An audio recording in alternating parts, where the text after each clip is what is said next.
তো আমরা খুবই কাছাকাছি পৌঁছে গেছি। তো এবার আমরা ওই মন্দিরের কাছাকাছি, মানে পুরোটাই কাছাকাছি। দেখতেই পাচ্ছ সাইনবোর্ডটা দেখাচ্ছে নাইকালি মন্দির 0.50 কিমি। তো দেখতেই পাচ্ছ এটা হচ্ছে শঙ্করপুর বিচ, নতুন যে হয়েছে। আর এদিকে মন্দির দেখা যাচ্ছে, চূড়া দেখতেই পাচ্ছ। তো ফাইনালি আমরা পৌঁছে গেলাম, তারপরে ভেতরে ঢুকলাম। এবার চলো ভেতরে যাওয়া যাক। সামনে সানিয়া রনি আছে। অনেক দিনের পর এলাম, তো তো একটা এক্সাইটমেন্ট একটু বেশি, কখন গিয়ে মায়ের দর্শনটা করব। তো দেখতেই পাচ্ছ পুরো আলোয় ভর্তি। আমরা যখন এসেছিলাম এগুলো কিছুই ছিল না, জাস্ট একটা, মানে কি বলবো, ওই ঠাকুরের টালির এডভেস্টার একটা ঘর ছিল। তো এখন মানে 7 বছরের পর যখন এসে দেখলাম, জাস্ট মানে চেনা যাচ্ছে না, মানে কি এসছিলাম এখন কি দেখছি। তো দেখতেই পাচ্ছ যাওয়ার সময় মানে ব্যাকগ্রাউন্ডটা জাস্ট দারুণ। ঠিক আছে, তো চলো এবার ভেতরটা ভালো করে দেখাই। এটা লেখা আছে পরিবেশ বর্ধন, এরকম কিছু লেখা আছে। তো চলো আর বেশি কিছু না বলে পুরোটা ভেতরে গিয়েই কথা হচ্ছে। এই হচ্ছে সেই গাছ, যে গাছে লোক নিজের মানে মনের ইচ্ছা পূরণ করার জন্য বাঁধে। ঠিক আছে, ঢিল বেঁধে দেয়। আর মন্দিরটা দেখতেই পাচ্ছ। তো এখন আমরা হেঁটে গিয়ে পা হাত ধোবো। তো এখন যাচ্ছি আমরা মন্দিরের যে পুকুরটা আছে, ওই পুকুরে পা হাত ধোবো। তো চলো ওখানে যাই, তারপরে এসে তোমাদের মায়ের দর্শন করাবো। আমিও মানে খুব আগ্রহী। ঠিক আছে, তো আমরা যখন এসেছিলাম এই পুকুরটা চারদিকে, এত বড় পুকুর ছিল না কিন্তু ছোট পুকুরই ছিল, চারদিকে ঘেরা ছিল। আর খাবার দিলে মাছ পুরো একদম মানে ছিঁড়ে ফেলবে এমন অবস্থা। কিন্তু সেই পরিমাণে এবারই এসে দেখলাম সেরকম মাছ নেই, কারণ নোনা জল ঢুকে গিয়ে পুকুরটা হয়ে গেছে।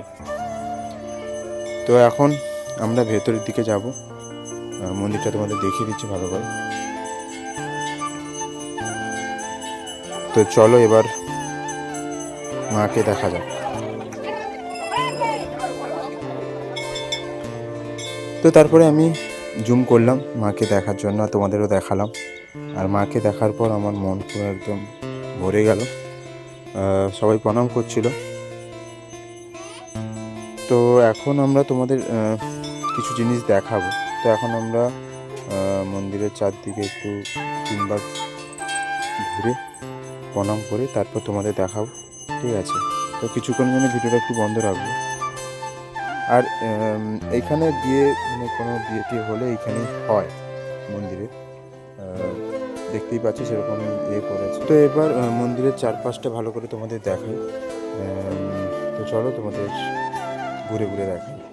অন্ধকারের জন্য তোমাদের সেরকম ভিউটা দেখাতে পাচ্ছি না, কিন্তু দিনের বেলা হলে তোমাদের দেখাতাম যে মানে ভিউটা মানে দারুণ লাগতো। ঠিক আছে, মানে চারদিকেরটা এমন, মানে চারদিকে লোক এই যে বলে না ওই কি ঝিল না কি বলে, মাছ চাষ করেছে জাস্ট। তো এই ঘরটায় ওই ঠাকুরের ভোগ তো রান্না রান্না করা হয়।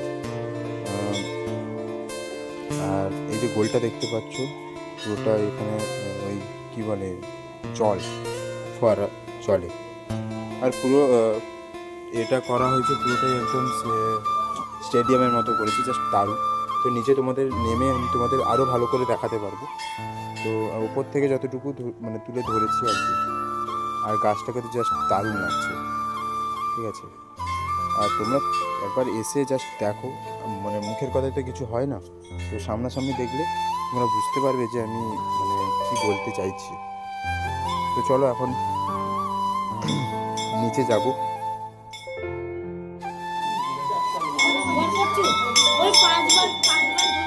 তো এই যে লেখাগুলো তোমাদের দেখাচ্ছি, এগুলো হচ্ছে যে মন্দিরে যারা যারা ডোনেট করেছে, তো ওদেরই নাম লেখা আছে। ঠিক আছে, প্রায় অনেকজন, প্রায় সেরকম যদি মানে দেখাই প্রায় 100 জনের ওপরে হবে নাম লেখা আছে, যারা অনেক টাকা ডোনেট করেছে এই মন্দিরের পিছনে। তারপর আমরা এসে ওই কিছু একটা জায়গায় দাঁড়িয়ে কিছু ছবি তুললাম। আর স্টেডিয়ামে মানে যেখানে তোমাদের দেখাচ্ছিলাম ওই যে গোলটা, জাস্ট দারুণ লাগছিল। তারপরে সেখান থেকে বেরিয়ে এবার আমরা ঘরের দিকে মানে যাচ্ছি এখন ওই যে বলছিলাম পুলে, ওই পুলের উপরে যাব। তো আজকের মতো ভিডিওটা এইটুকু। তো কেমন লাগলো একটু জানিয়ে যাবে, আর যদি ভালো লেগে থাকে তাহলে তো ফলো, লাইক এবং শেয়ার করে যাও। তো আবার নেক্সট একটা ভিডিও নিয়ে আসছি।